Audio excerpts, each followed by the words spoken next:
single day I'm gonna make something great. That's my way. Every single day I'm gonna make something great.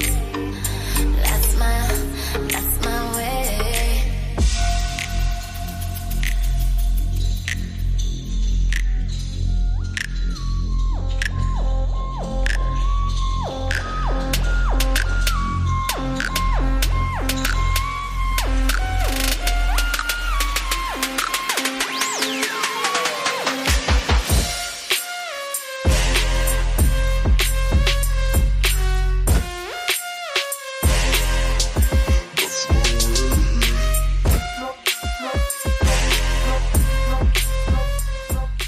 Друзья мои, приветствую! Меня зовут Степан. Как обычно, буду знакомить вас с каминными топками и печами. И сегодня буду знакомить вас отдельно с топкой, которая стала очень популярной в этом году. Началось все с года прошлого, когда активно появился на рынке такой бренд каминных топок, как Astov. Это топки, сделанные в России. Немножко попозже расскажу про сам бренд. Ну и, в общем, вот она, сама топка. Находится она в таком еще недорогом сегменте. Полноценные 80 сантиметров по ширине. Видите, топка находится прямо рядышком со мной. Это рабочая топка. Мы ее сейчас с вами разожжем. Я покажу, как она регулируется. Немножко расскажу про особенности ее устройства. И, видимо, поделюсь с вами, почему же она стала популярной, почему она пользуется таким спросом. Ну что, поехали. Я уже рассказывал ранее, чем отличаются топки чугунные от топок стальных современных. Ну и давайте буквально в двух словах я пробегусь по основным моментам, что характеризует именно современные топки, чем они отличаются от топок, производимых когда-то ранее. Ну, в первую очередь, это своей герметичностью. То есть весь воздух, который подается в топочную камеру, он сведен в один единственный патрубок. И топку PS800 вы можете заказать с внешним подводом воздуха. У вас будет такая возможность подать в нее воздух извне. То есть весь воздух будет проходить вот через один единственный патрубок. Ну а далее этот воздух по топке, он разветвляется там на пару каналов. Значит, основной канал, он находится вот здесь вот снизу. И подается воздух к дровам по всей ширине. Что это такое, я сейчас тоже расскажу, потому что есть еще другая, более традиционная система. Ну и что отличает конкретно топки Astov, это то, что просто огромное количество воздуха подается именно в верхнюю часть. Большое внимание этому уделено. То есть если вы когда-то сталкивались с какими-то каминными топками старого образца и видели, как между рамками и стеклами есть там некоторые щели, куда заходит воздух, и может быть он туда проходит, может не проходит, то здесь рамка, видите, она абсолютно герметичная. Здесь стоит два уплотнительных шнура, один стоит вот здесь за стеклом, и второй вот такой трубчатый шнурок, который очень плотно примыкает к рамке. Шнуры есть двух типов, есть керамический шнур, он так называемая плетенка, и есть вот такой шнур трубчатый. Он немножко более дорогой, но производитель его использует не зря, он служит значительно дольше. Итак, я говорил, что есть две системы подачи воздуха. Более традиционная – это подача воздуха колосниковая. То есть, когда у вас на топке есть колосник. Давайте я все-таки найду где-нибудь здесь какую-нибудь каминную топку с колосником. Ну вот, топка старого образца. И видите, есть колосниковая решетка. То есть, основной воздух некогда в топках приходил именно отсюда. Основной воздух и основное горение происходит вот как раз аккурат вот в этой зоне. Даже если у вас топка там метровая или 1,10 м, 1,5 метра, у вас стоит колосничок или иногда там два колосника, и воздух подается вот именно в такой пропорции. В топках подороже воздух еще подается сверху на стекло. Ну а в топках совсем бюджетных воздух подается только вот здесь снизу. У вас, соответственно, и дрова сгорают не по всей ширине, а именно те, которые находятся вот здесь. И вам приходится сгребать эти дрова ближе к центру. Ну и второй очень существенный момент, если не отрегулировать, не отконтролировать вот эту нижнюю подачу воздуха необходимым образом, то у вас вот этот вот факел огня, он очень часто бьет прямо в дымоход, это не очень безопасно, и очень большое количество тепла, оно уходит вверх. То есть подовое горение в этом плане оно и более экономичное, дрова сгорают дольше, сгорают они более, наверное, полноценно, потому что значительно меньше остается вот этой вот крупной такой гари, в основном все превращается в мелкий пепел. Подовое горение – это когда у вас воздух приходит вот сюда в щель. Дай-ка я покажу на секундочку, что вот здесь есть щель, вот она, и она, видите, идет по всей ширине. И вот отсюда воздух приходит к дровам. Соответственно, что у вас дрова лежат? Вот в этой части, посередине, здесь горение происходит в общем и целом равномерно. Но вы сейчас все сами увидите, потому что топку я как раз прямо сейчас собираюсь для вас разжечь. Розжиг у топок подового горения чаще всего происходит именно сверху. То есть укладываете вы сначала самую мелкую ветошь, потом немножко покрупнее, и самые крупные дрова укладываете в самый низ. Для чего это делается? Для того, чтобы камера горения не наполнялась дымом, и он легче стремился в дымосборник. То есть дым, который у вас образуется изначально, он сразу стремится наверх. При розжиге не закрывайте дверь полностью, на несколько минут оставляйте ее чуть-чуть приоткрытой. Топке необходим большой объем воздуха, но уже когда дрова вот в таком состоянии, когда они уже хорошенько схватились, в этом случае вы уже можете дверцу закрывать. Ну и задвижка подачи воздуха пускай у вас будет открыта на максимум. Одна из таких значительных вещей, почему часто останавливают люди выбор именно на этой топке, а я говорил, что это именно так, но это потому, что в этом ценовом сегменте, факторе, размере у вас появилась возможность выбирать внутреннюю футировку. Вот посмотрите сейчас, та топка, которая установлена здесь на стенде испытательном, внутри она футирована шамотным кирпичом. Это такой огнеупорный кирпич, он большой толщины, где-то в районе, по-моему, 5 сантиметров. Редко выходит он из строя, поменять его совсем несложно и недорого. Вот. Но выглядит он крайне привлекательно. Топка выглядит действительно как такой старый, роскошный кирпичный очаг. Так что если у кого-то есть ностальжи по старым открытым каминам, то это вот максимально ваш вариант. Давайте покажу еще, какие бывают облицовки. Привет. Здесь за мной следят очень пристально, потому что если я скажу плохо про компанию Astef, то меня, конечно, выгонят отсюда.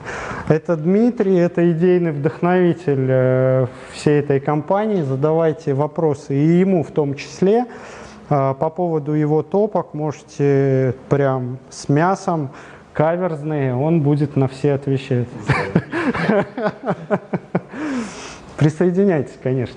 В базе, в стандарте все топки у компании Astef идут вот с такой футировкой. Это стальные широкие пластины. Два вида керамики предлагает компания Astef. Посмотрите, вот эта керамика светлая. Вот, пожалуй, моя любимая облицовка. Это коричневый керамический кирпичик. Дим, слушай, вот вопрос такой, можно к тебе? Есть какая-то самая популярная облицовка? Футировка. Футировка, да. Самая популярная футировка – это 3D-панели и шамот. По статистике. За год это 100%. Причем некоторые топки более популярные с 3D-панелями, зачастую это трехсторонние топки. А с шамотом выбирать топки под классические порталы, в основном мраморные. Ну, чтобы он выглядел именно вот как старый. Ты не стесняйся, говори громче, прямо сейчас бить никто не будет. Я не знаю, просто будет слышно или нет, но Дмитрий подтвердил и мои догадки. Ну, мы сами тоже заказываем чаще топки с шамотной облицовкой и с облицовкой 3D. Пойдемте покажу вам, что такое 3D, и покажу ее в двух видах. И это очень здорово. Это то, что часто недоступно в магазине.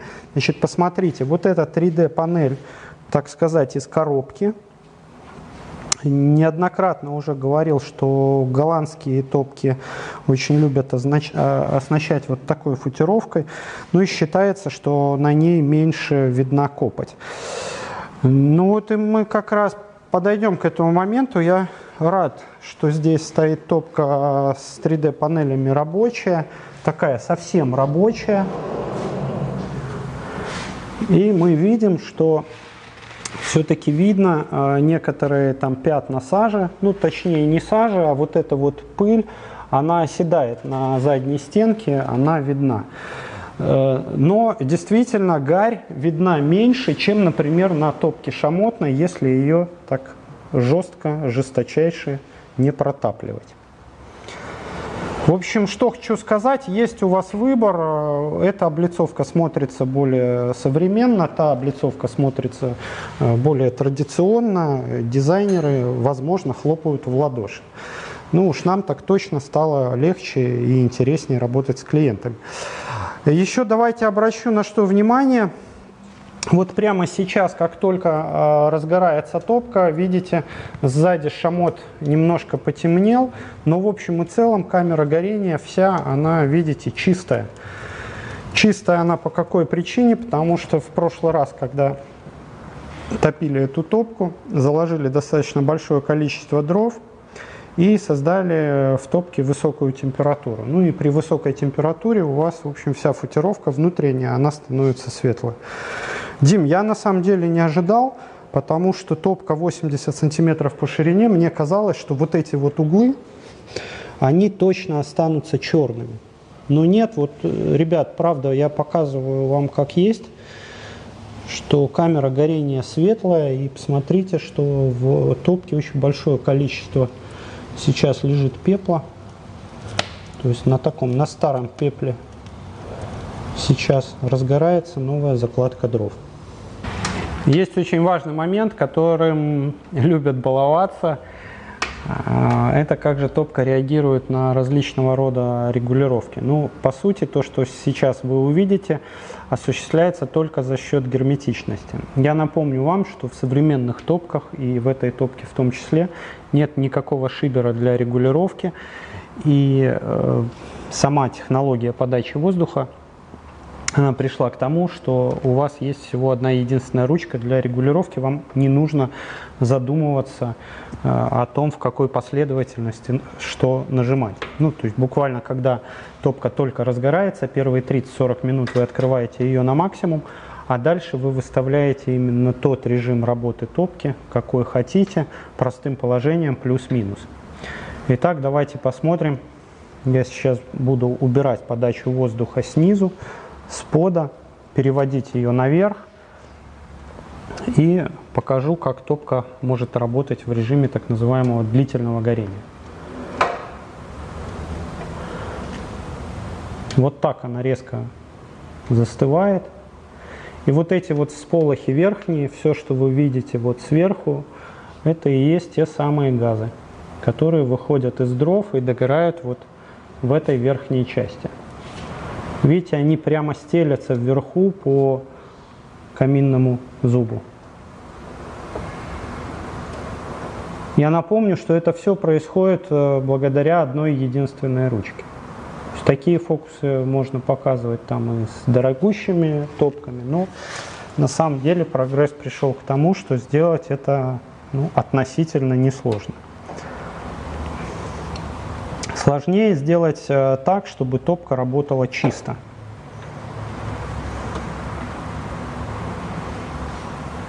Ну, для этого, как я уже, наверное, говорил ранее, у топки PS800 вот здесь сверху находится очень большая камера, там огромный объем воздуха. И этот разогретый воздух потом приходит как раз на стекло. Еще покажу вам одну очень интересную штуку, как понять, ну я вот вам вроде сказал, что есть какой-то канал воздуха, и он где-то там в топке идет, а может это нет такого на самом деле, и просто наварен какой-то порожек сбоку. Ну так вот, друзья мои, я вам скажу, что топка сверху разогрелась практически до 300 градусов, а вот этот самый канал, по которому воздух проходит и поступает вот сюда вверх, подойди, Дим, пожалуйста, я покажу. Вот здесь сбоку проходит этот канал, и я, обратите внимание, вот прямо сейчас трогаю его руками. Я не могу сказать, что это очень комфортно, где-то 80-90 градусов вот эта поверхность, но она постоянно охлаждается вот этим воздухом, который проходит снизу вверх. Друзья мои, у меня очень много клиентов, которые физически не имеют возможности прийти ко мне и посмотреть топку, и находятся за несколько тысяч километров иногда, и поэтому просят показать, каким же образом топка в реальности работает. Ну вот та топка, кому я предлагал именно Astov PS800, вы вот прямо сейчас можете видеть ее в работе и ее в деле. Вот это некоторое центральное положение, которое нравится мне.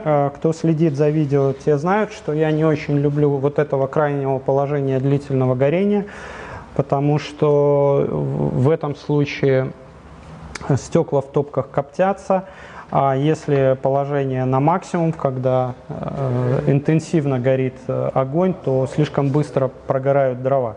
Ну вот лично мой такой пилотный вариант, это когда вы подкладываете где-то 2, максимум 3 полена в час в такого размера топку, и огонь горит, в общем, так спокойно.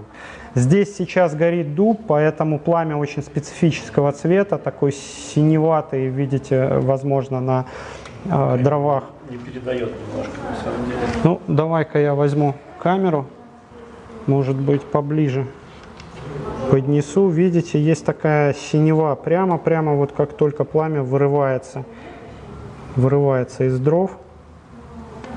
Но вживую это выглядит немножко по-другому.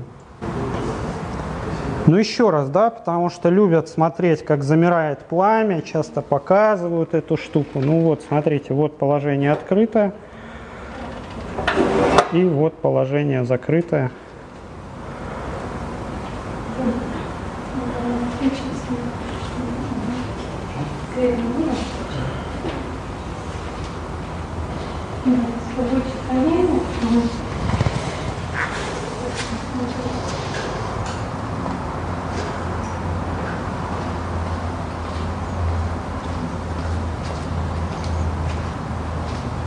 Покупайте, балуйтесь сколько угодно, загружайте любое количество дров. Лучше, конечно, использовать топку в ее какой-то номинальной мощности, как я и сказал, где-то 2-3 полена в час сжигать. Но если вы гораздо до экспериментов, то ни в чем себя не ограничивайте. Топка показала себя надежным аппаратом, поэтому есть возможность заказать для нее кожух для разводки горячего воздуха по помещению. Я знаю, что для многих людей этот вопрос актуален, поэтому обращайтесь. Заказывается специальный кожух вот сюда.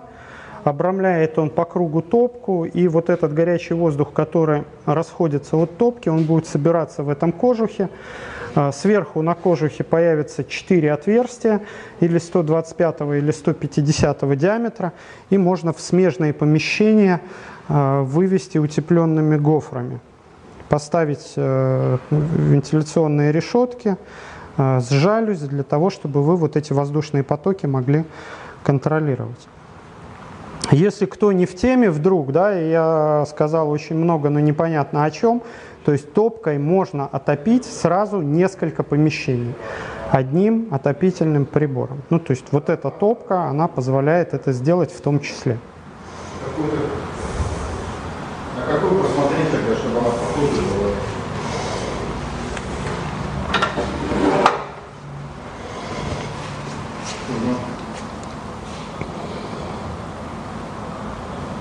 А что вы сверили, вы посмотрели, как она выглядит?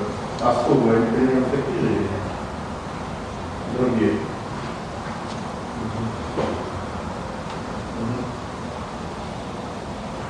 Друзья мои, обязательно должен вам сказать про ручку. Вот здесь она такая прорезиненная, металлическая, но один момент, все-таки когда топка работает, то температура на ручке достаточно высокая, поэтому хватать ее вот просто голыми руками не нужно. Для этого обязательно рядышком должна быть перчатка, вот хотя бы такая, слушай, ну какая же у тебя колоритная перчатка тут. Это твои зимние, наверное, а? Да, вот зимой саночки. На самом деле можно перекладывать дрова такой перчатки из одной топки в другую. Вот так происходит процесс. Ну вот железный человек пробует. За голое железо, конечно, будет совсем горячо. Да горячо, и за резинку эту тоже горячо. Слушай, скажи, пожалуйста, да, вот еще ж смотрят помимо покупателей, еще и коллеги нас смотрят. А какие планы, вот, например, по ручкам? Да? Есть ли у тебя там в планах сделать, чтобы ручки не грелись? Я считаю, что у нас на самом деле достаточно удачная ручка. Нет, Дима, у тебя... При умеренной топке мы сейчас загрузили, возле топки находиться близко достаточно тяжело, поэтому ручка и нагрелась. Ну, это мой вопрос такой больной, потому что я хожу и дорогущие топки, вот недавно тоже был обзор, и хватал и говорил, вот негодяи буржуи сделали топку дорогую, а ручка греется. Ну, это же пламя. Да, это пламя. Мы будем, конечно же, мы будем развиваться, мы придумываем постоянно что-то новое, тестируем, ручки новые появятся. Я тебе открою секрет, я скоро покажу топку, у которой ручка дубовая, она не греется. То есть решение есть, просто будем искать. Я помню, что есть ручки с элементами дерева, но они меня немножко смущают, потому что все-таки дерево это горючий материал, я думаю, что до поры до времени оно будет держать температуру, а потом посмотрим. Будем смотреть твои тесты. Будем смотреть, да, мои тесты. Ну вот сегодня про топку PS800. Действительно топка интересная, ну, в некотором роде выдающаяся, потому что по такой совокупности своих характеристик, вот размерам, герметичности, регулировкам, она имеет еще и достаточно доступную цену. Если у вас помещение всего-то 20-25 квадратных метров, я ее ставить не рекомендую. Но если понравилось, как работает продукция компании Astov, есть топочка поменьше, называется она PS700. Дим, давай буквально секундочку покажем, что есть такая топка. Чуть-чуть более скромных габаритов, вот она. Вот, все то же самое, только она немножко поменьше. Тоже вы можете выбрать различные варианты футировки. Итак, почему нельзя ставить ее на 25 квадратных метров? Да потому что греет она действительно очень здорово. И про те самые кожуха, о которых я говорил, и конвектор, эта топка вполне в состоянии отопить и до 100 квадратных метров. Итого, если у вас где-то 35-40 квадратных метров помещения, где будет стоять камин, то вы можете обращать внимание вот на эту топку. Если вы решили, что вы не будете пользоваться подъемным механизмом вверх, нет в нем для вас личной необходимости, то тоже можете выбирать эту топку. Очень частые адаптации этой каминной топки под различные каминные порталы, под мраморные порталы. Ну и еще чаще зашивается эта топка в простой прямоугольный каминный короб из силиката кальция. Ну или кто-то еще по старой памяти зашивает в гипсокартон с ватой. Но топок на самом деле огромное количество, и с ними я буду продолжать вас знакомить и показывать что-то в магазине, но чаще, еще больше я люблю, естественно, знакомить на готовых ваших же живых объектах. Ну, а какая каминная топка очень четко и правильно подойдет конкретно вам, Степан знает. Всем счастливо! Пока.